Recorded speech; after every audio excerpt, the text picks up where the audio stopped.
Good morning, Morning Musings by Melinda. I just want to thank you so much for all the well wishes for when I was sick, which was actually very fitting in the divine right timing of things, because we wanted to talk to you today about the physical pain of grief.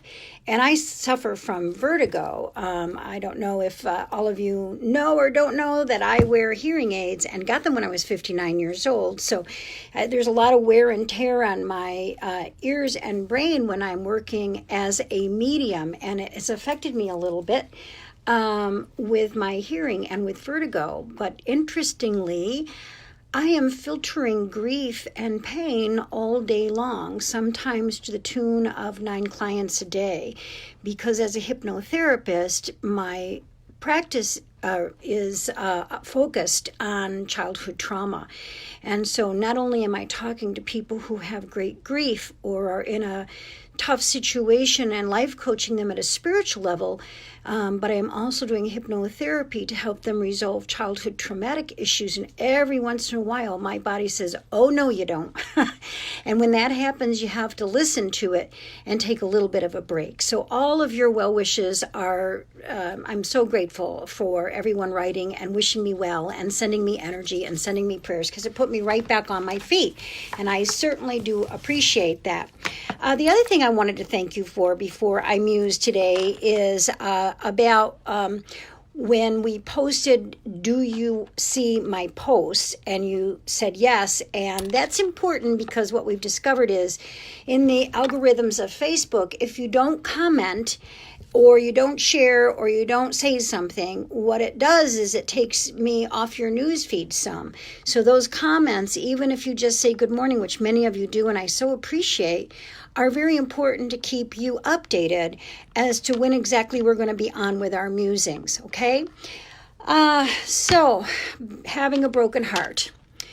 You know, grief takes on so many different ebbs and flows, and I often say that it never goes away. It just continues with, you know, sharp edges and dull aches. But people tell me that they are so surprised at how physically hurt they are in a loss.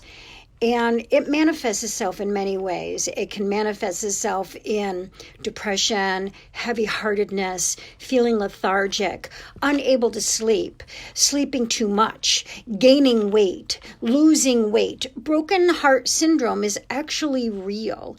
It can lessen your ability to fight off flus and colds, because your immune system is compromised when you're grieving. You can have that actual physical pain, anxiety, panic attacks. There's actually a physicality to loss that many people don't expect or understand. It's not just that you're mourning emotionally. It's not just that you're mourning mentally. It's not just that you're mourning spiritually. You're actually working through every part of yourself and can feel it physically. So what do you do? What do you do? Well, you use all the tools you can to try to plant yourself into the groundedness of the earth plane, okay? You journal, you meditate, you pray. You know that my roots are still firmly planted in Christian soil. So it reminds me of the Bible story of Lazarus, and the fact that when Jesus heard that Lazarus was ill, he waited 2 days before going there, and both Mary and Martha were kind of pissed off at him when he got there and said, hey, if you'd been here, my brother might not have died. And then he wept when he saw that Lazarus had been in the tomb for 4 days. Before he called him out to rise, Jesus wept. And that's an indication that we all suffer grief, no matter what on this earth plane. We all get angry over the death of a loved one, wounded, hurt, feel despair at times. And again, 2 days ago, I talked about other types of grief too, which included divorce and bankruptcy and mental illness and trying to help somebody that's sick and all of those things. So, when you are working through something that hurts your heart, remember that you have to take good care of yourself, even if it feels hard to do that. And you have to remember that there is life after life, and that our loved ones from the other side don't want us to be in such sorrow and pain that it drags us down to the point that we can't function. They don't want us to not be a functionable person here on the earth plane. We have things here that we have left to do, and we have to put one foot in front of the other and do those things. So I think, we have to consider all aspects of what happens when we're in grieving and take care of our bodies when they are in physical pain, and recognize that broken heart syndrome is actually real, and take the steps to work towards a progression of recovery. A choice of words that's hard to use because, again, especially when we've lost a child, is there ever really a recovery? There's just a movement of energy. So no insult or discounting of anybody's feelings meant as I verbalize it that way. Anyway, I hope that you are having a great week. I want to remind you that the classes are coming up. On November 5th, our class is completely full. That was an introduction to spirituality and psychic awareness. Abby, no matter how long you sleep, if you feel really exhausted, sweetheart, you probably have some depression and you might need some extra help. Remember, there's nothing wrong with taking medication from time to time. I've taken it twice in my life.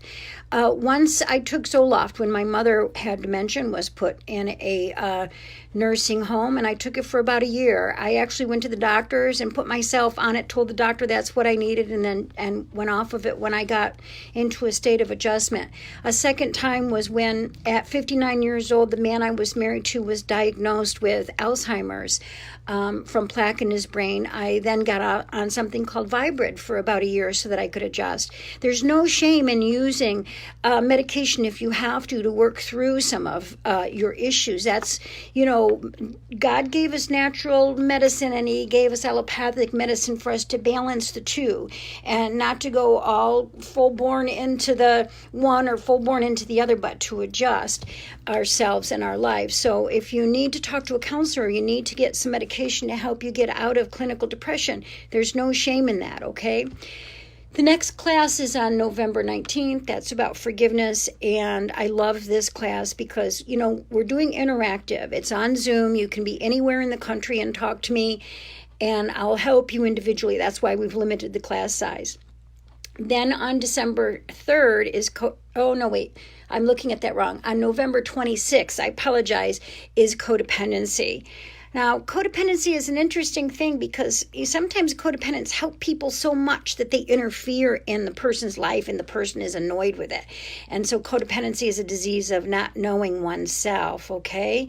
And December 3rd, we have money and spirituality. That's a big deal. People don't know how to manifest money and feel like if they have a 9-to-5 job, they're stuck and not able to manifest. We'll talk about that.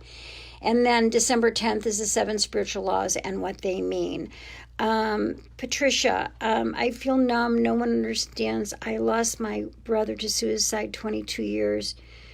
I letting go of, let me see what this says. I can't see it, Patricia, the whole thing, of self-blame. No one understands. Any advice? Yes, Patricia. I don't know where you are, but if you would talk to a medium, I'm going to be on live Sunday morning at 9 a.m. Mountain Standard Time, and I'm going to be by myself, and I'm going to be doing as many readings as I can. But if you talk to a medium and your brother is able to talk to you, it'll reassure you that he's safe and sound regardless of the suicide. Suicide has with it lots of blame and I shoulda, woulda, coulda. And it's kind of a useless emotion, right? Because you can't go back and change things. I have a son that's clinically depressed, Patricia, and I'm always concerned about which direction he's going to go. But I can't do anything but love on him, and I know you loved your brother and your brother loved you too, and you're going to have to say that love that was shared between the two of you continues between this side of the veil and the other side of the veil in such a manner that he wouldn't want you to be dragging him around for 22 years. And so I hope that you get some counseling or talk to a medium or do something for yourself. All right, so join me on Sunday morning at 9 a.m. if you have other personal questions and things that I can help you with. I'm so happy to do that, and I hope you have a wonderful day.